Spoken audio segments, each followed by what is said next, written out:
ONC Live Insights is a video editorial program produced by ONC Live.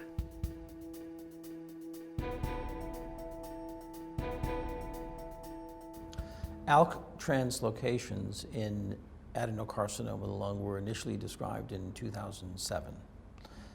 So it's been less than 10 years that we've understood this population. This population has a different demographic. These patients tend to be younger. Most of the studies show the median age of these patients to be in the mid-50s. There is almost a one-to-one distribution between men and women, whereas EGFR mutations are more common in women.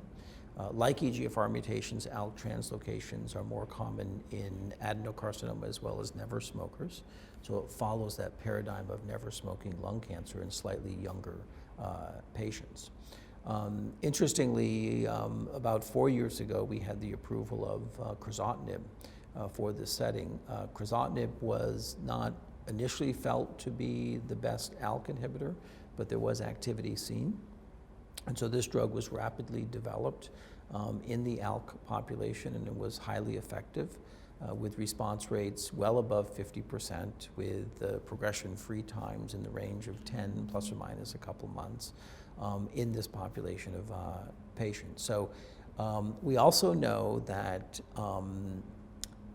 both in the second-line setting as well as the first-line setting, that if you take ALK-positive adenocarcinoma patients and you randomize them to Crizotinib or standard chemotherapy, that Crizotinib is associated with higher response rates and better progression-free survival, which was the primary endpoint of those trials.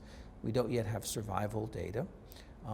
However, I think the ability to take a well-tolerated oral agent that's targeted at your oncogenic driver yields better response in progression-free survival outcomes is a huge advance and really has changed the standard of care in the ALK-positive population.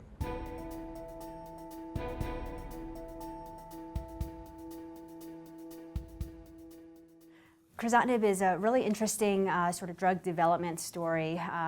Crizotinib was first developed to inhibit a different tyrosine kinase, c-Met, but was subsequently found to inhibit ALK and ROS1, and in fact now of course is an approved agent for ALK and hopefully soon for ROS1, and its activity in MET is still being investigated.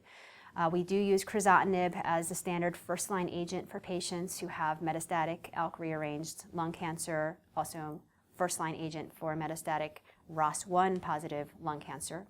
And overall, it's a very, very well-tolerated drug. And of course, we know efficacy is very high based on all of the studies. They're called profile studies. These are global, multi-center studies establishing the efficacy of Crizotinib. So it's an excellent drug, but it does have some limitations. I would say overall the safety of Crizotinib is been excellent in the studies. It's a very well-tolerated drug. The side effects generally are quite mild. So I would say safety is not really a limitation generally with Crizotinib. But probably the main limitation with Crizotinib is twofold. One is that patients often will relapse in the brain, the central nervous system, and that's really primarily due to inadequate penetration of the drug into the central nervous system. So it's really a pharmacokinetic failure leading to CNS relapses. And we do see that quite commonly on Crizotinib, where a patient may be doing well, no evidence of systemic relapse at all, but they now have asymptomatic or symptomatic CNS disease. We see that CNS relapses do occur in many patients. This was actually studied recently by Dr. Costa and colleagues, where he showed that the CNS was the most common site of relapse in our patients on Crizotinib. So because of this, we do monitor the CNS quite proactively, even in patients without any symptoms and who are showing sustained systemic responses. I do recommend surveillance brain MRIs every 6 to 9 months. We do this routinely, and we do commonly pick up small asymptomatic brain metastases that we can then treat using local radiation therapy, or if there is multifocal disease, we can then switch to a more brain penetrable inhibitor. The other limitation with Crizotinib is that most patients, if not all patients, will develop resistance at some point. So this is different than CNS relapses, where we believe it's a pharmacokinetic failure of the drug to reach adequate levels in the blood, in the brain. Here I'm talking about relapses systemically that are really due to acquired resistance to the drug. So the body's been fully exposed to therapeutic levels of the drug, and the cancer manages to develop ways to bypass the drug. In about a third of patients who relapse on crizotinib, we identify a resistance mutation in the ALK gene itself. Typically, it's in the tyrosine kinase domain of ALK where the drug binds, and it prevents drug binding. That's its mechanism of resistance. We can also see amplification or too many copies of the ALK fusion gene.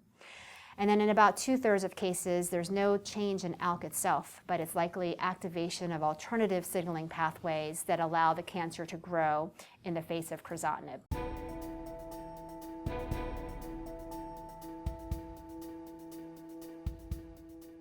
With patients with ALK-positive lung cancer, we have a great opportunity in the use of crizotinib as first-line therapy. It has excellent efficacy and a relatively tolerable side effect profile. But unfortunately, patients often develop resistance, and we have to think about how we can best extend the use of crizotinib to prolong the time until we need to move to a second or third line ALK inhibitor. So for instance, one of the problems we often see with patients who are treated with crizotinib is development of brain metastases.